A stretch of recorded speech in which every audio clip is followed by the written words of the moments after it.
اگر آپ سمجھتے ہیں کہ برا محسوس کرنے سے آپ کے ماضی کے تجربات بدل جائیں گے تو آپ غلط سیارے پر آئیں گے، کیونکہ اس زمین پر ایسا کوئی نظام نہیں۔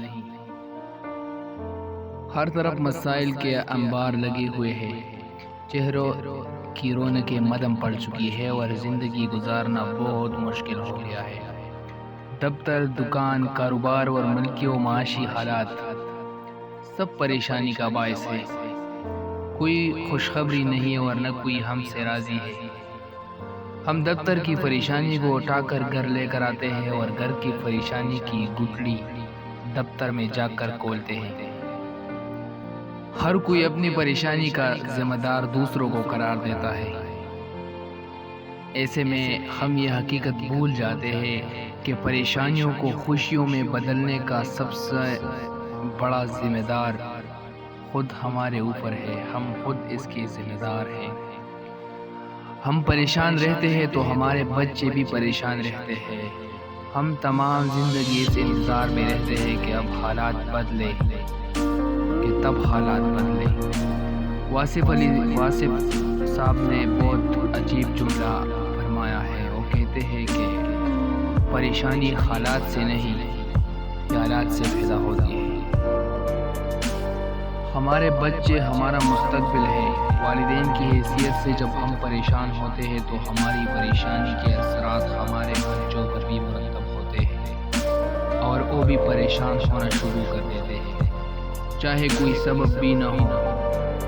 دراصل والدین یہ سمجھتے ہیں کہ ہماری پریشانی صرف ہمیں پریشان کرے گی، لیکن حقیقت اس سے بالکل مختلف ہے۔ ایسا بالکل نہیں ہے۔ جب ہم پریشان ہوتے ہیں تو اس کا غیر ارادی اثر ہمارے مل میں جلنے والوں بالخصوص گھر والوں پر بہت گہرا اثر اس کا ہوتا ہے۔ ان گھر والوں میں سب سے حساس ہمارے گھر کے بچے ہوتے ہیں۔ بچے نازک کلیوں کی طرح ہوتے ہیں۔ آپ کے پریشان چہرے کو دیکھ کر یہ کلیاں مر جاتی ہیں۔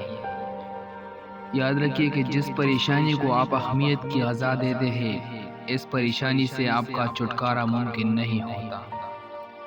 آپ اپنی زندگی کی تمام ذمہ داریوں کو قبول کرتے ہوئے اپنے کاروبار اور کام سے محبت کریں، پریشانیاں خود بہت بھاگ جائیں گی۔ گھر میں ایک بہتر سوچ والا شخص پورے گھر کے ماحول کو بہتر بنا سکتا ہے، اور یقیناً ماحول کا دخل انسانی زندگی میں بہت زیادہ ہے۔ ایک ناسازگار ماحول بعض اوقات اعلیٰ سے اعلیٰ اجتماعی صفات ضائع کرنے کا باعث بن سکتا ہے۔ اگر ایک اچھا اور معقول ماحول اور محبت میسر آ جائے تو بچے ترقی کے معراج پر پہنچ جاتے ہیں۔ بچوں کے کردار کی اصلاح کے لیے ضروری ہے کہ گھر کے ماحول کی اصلاح ہو۔ خوشیاں بازار سے نہیں ملتی، انہیں خود پیدا کرنا پڑتا ہے۔ مسکراتے چہرے زندہ دلی کی علامت ہے۔ پریشان آدمی کو خود پر ترس کھانے کی عادت ہو جاتی ہے اور وہ دوسروں کی مدد کا متلاشی رہتا ہے۔ ایسا انسان خود کو کمزور سمجھتا ہے اور کمزور ہی رہنا چاہتا ہے۔ دفتر اور دکان کی پریشانی کو وہیں چھوڑ کر آئے، کیونکہ زندگی کے آخری لمحات میں کسی انسان کو کاروبار یاد نہیں آتا، بلکہ اس وقت اس کی خواہش یہ ہوتی ہے کہ کاش میں نے اپنی بیوی اور بچوں کے ساتھ زیادہ وقت گزارا ہوتا۔ تو کوشش کیجیے کہ آخری وقت کے پچھتاوے سے بہتر ہے کہ وہ کام کر لیں۔